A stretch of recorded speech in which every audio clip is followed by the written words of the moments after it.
Hey, MCS Jets and anyone else that may be listening. This is Mrs. Corey, your librarian. It is getting close to August, which means school will be starting in a few weeks. And then I can't wait, and Miss Smith can't wait to show you our new YouTube channel, and we really hope that you like it.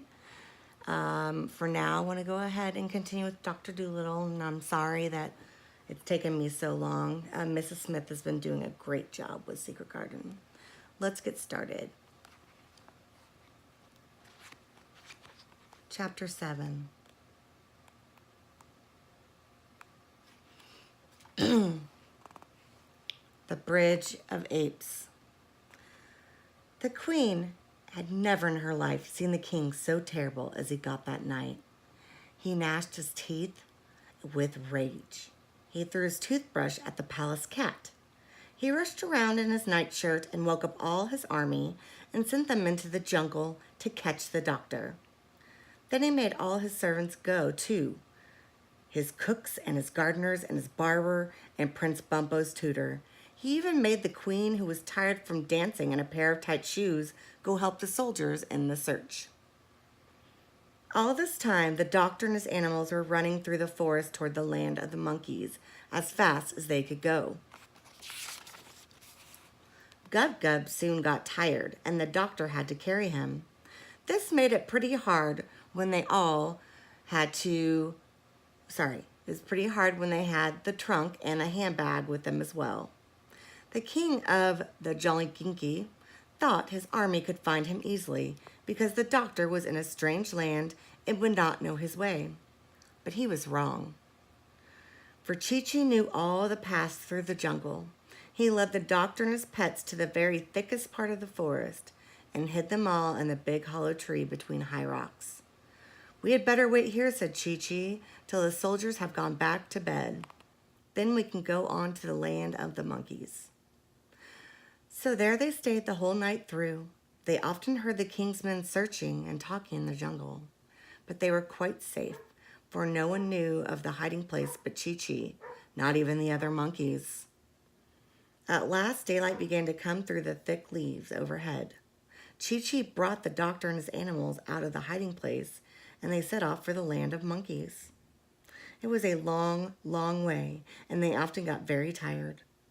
They always had plenty to eat and drink because Chi-Chi and Polynesia knew all the different kinds of fruits and vegetables that grow in the jungle.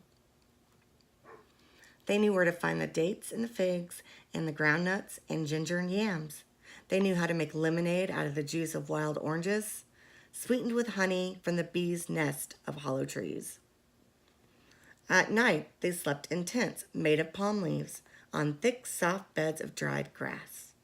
And after a while, they got used to walking such a lot and did not get so tired and enjoyed the life of travel very much. But they were always glad when the night came and they stopped for their resting time. Then the doctor would make a little fire of sticks, and after that, they had their supper. They would sit around it in a ring. Polynesia sang songs about the sea. Chi-Chi told stories of the jungle. One day, Chi-Chi climbed up high rock and looked out over the treetops. And when he came down, he said they were now quite close to the land of the monkeys and would soon be there. And that evening, sure enough, they saw Chi-Chi's cousin. They saw a lot of other monkeys sitting in the trees by the edge of the swamp. They had been looking and waiting for them, and when they saw the famous doctor really coming, these monkeys cheered and waved leaves and swung out of the branches to greet him. They wanted to carry his bag and his trunk and everything he had. One of the bigger monkeys even carried Gub-Gub. The two of them rushed on in front to tell the sick monkeys that the great doctor had come at last. But the king's men, who were still following, had heard the noise of the monkeys cheering. They at last knew where the doctor was and ran on to catch him.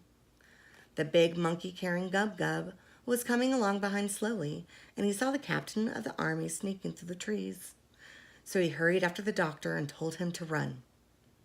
Then they all ran harder than they had ever run in their lives, and the king's men began to run too. The captain ran hardest of all.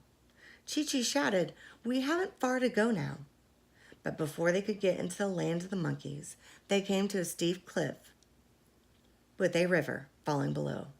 This was the end of the kingdom of Jolly Ginky. The land of the monkeys was on the other side, across the river. And Jip the dog looked down over the edge of the steep, steep cliff and said, "Golly, how are we ever going to get across?" "Oh dear," said Gub.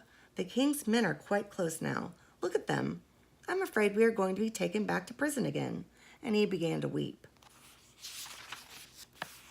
But the big monkey who was carrying the pig dropped him on the ground and cried out to the other monkeys, "Boys, a bridge. Quick, make a bridge. We've only got a minute to do it. A bridge, a bridge." The doctor began to wonder what they were going to make a bridge out of. He gazed around to see if they had any boards hidden in place. But when he looked back at the cliff, there, hanging across the river, was a bridge all ready for him, made of living monkeys. For while his back was turned, the monkeys, quick as a flash, had made themselves into a bridge just by holding hands and feet. And the big one shouted to the doctor, walk over, all you hurry."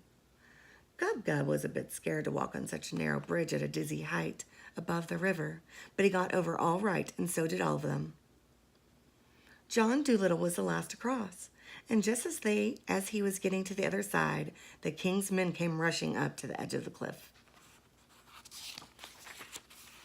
Then they shook their fists and yelled with rage, for they saw that they were too late.